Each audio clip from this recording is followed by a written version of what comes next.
বিসমিল্লাহির রহমানির রহিম। আসসালামু আলাইকুম প্রিয় শিক্ষার্থী বন্ধুরা। আজকে তোমাদের নবম দশম শ্রেণীর পদার্থবিজ্ঞানের দ্বিতীয় অধ্যায়ের একটা ছোট্ট একটা অঙ্ক সলভ করে দেখাবো তোমাদেরকে। দেখো অঙ্কটা দেখাই তোমাদের। 21 নম্বর অঙ্ক। দেখো, স্থির অবস্থা থেকে চলতে শুরু করে 600 মিটার দূরত্ব অতিক্রম করলে একটি বস্তুর বেগ 120 মিটার পার সেকেন্ড হলো। ত্বরণ নির্ণয় করো।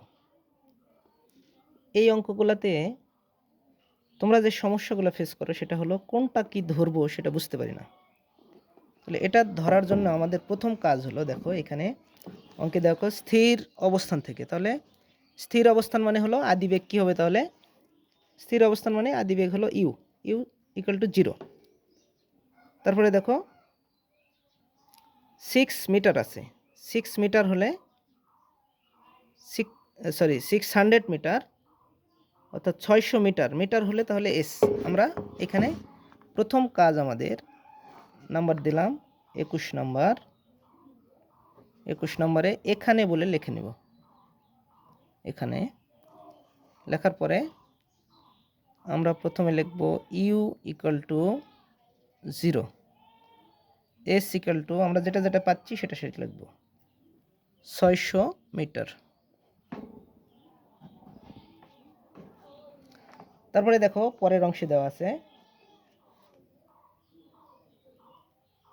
পরের বেগ 600 মিটার অতিক্রম করার পর বেগ হলো 120 মিটার পার সেকেন্ড। তাহলে 120 মিটার পার সেকেন্ড হলো আমাদের v equal to 120 metre per second. তারপরে বলছে যে ত্বরণ নির্ণয় করো। ত্বরণ মানে আমরা জানি এ ইকুয়াল টু হোয়াট। এখন এই অঙ্কগুলোতে আমরা প্রথম সমস্যায় পড়ি যে কোনটা কি ধরব। ধরার ক্ষেত্রে প্রথম কথা আমরা এককের দিকে লক্ষ্য করব। এস মানে হলো সরণ বা দূরত্ব, সেটার একক হলো মিটার। আমরা এস মিটার একক থাকলে সেটা আমরা মিটার, কিলোমিটার এগুলো হলে এস ধরব। বেগের একক হলো মিটার পার সেকেন্ড, তাহলে মিটার পার সেকেন্ড হলে আমরা সেটা বেগ ধরে নেব। যেহেতু স্থির অবস্থা বলছে সেটা আমরা ইউ বেগ হলো ইউ আদি বেগ যেটা সেটা 0 ধরব, ভি হলো শেষ বেগ 120 ধরব। আচ্ছা, তারপরে ত্বরণটা দেওয়া নাই। আমরা যদি এই অঙ্কের সূত্রগুলো লক্ষ্য করি, দেখো গতি অধ্যায়ের তোমাদের গতি অধ্যায়ের যে সূত্রগুলো দেওয়া আছে এখানে, আমার কাছে অনেক পুরাতন বই এটা।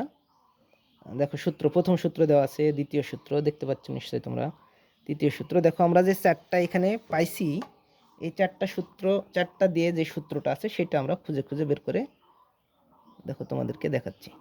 এই দেখো ত্বরণের ক্ষেত্রে নাই, তারপরে 4 নম্বর সূত্রের ক্ষেত্রে নাই, 5 নম্বরে 2টা 3টা মিলতেছে, পরেরটা মিলনি। এই লাস্টে দেখো 8 নম্বর যে সূত্রটা আছে, দেখো v square equal to u square plus twice a s আমাদের আছে।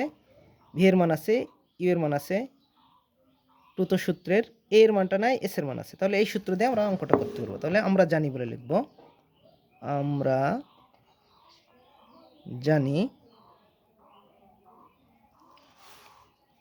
জানি কি লিখবো, আমরা জানি বলে v square equal to u square plus 2as।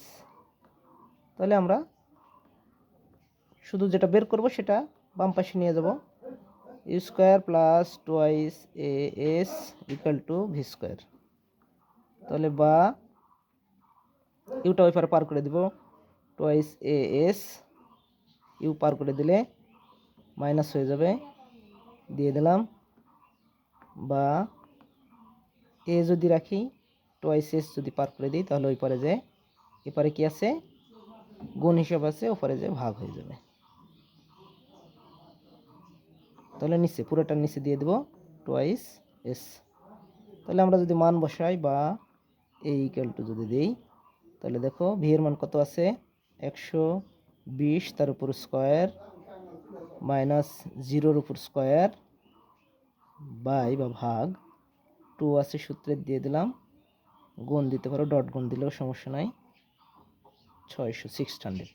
এটা যদি আমরা ক্যালকুলেশন করি তাহলে তোমরা সরাসরি ক্যালকুলেটর চাপেও করতে পারো, অথবা যদি আমরা স্কোয়ার মানে দুইবার গুণ গুণ করব, আমরা দুইবার লিখে গুণ করব, গুণ করলে দেখো আমরা জানি 12 144, তার উপর 2টা শূন্য দিয়ে দিলাম, 0 উপর স্কোয়ার করলে 0ই হয়, তাহলে 144 লিখে তার উপরে 2টা শূন্য, নিচে 6 দুগুণ 1200, তাহলে 0 0 কাটে দিব, দেওয়ার পরে 12 144, 12 গুণ করলে 144, 12 দিয়ে যদি কাটি আমরা লিখতে পারি, তাহলে অতএব A equal to 12 metre per second square. ধন্যবাদ। তোমাদের এইরকম যদি সমস্যা থাকে তাহলে কমেন্টে জানাও, আমি সলভ করে দেবো ইনশাল্লাহ। আর আমার চ্যানেলটাকে লাইক কমেন্টস শেয়ার করো, আর ইউটিউবে যারা দেখতেছো তারা সাবস্ক্রাইব করবে। আল্লাহ হাফিজ।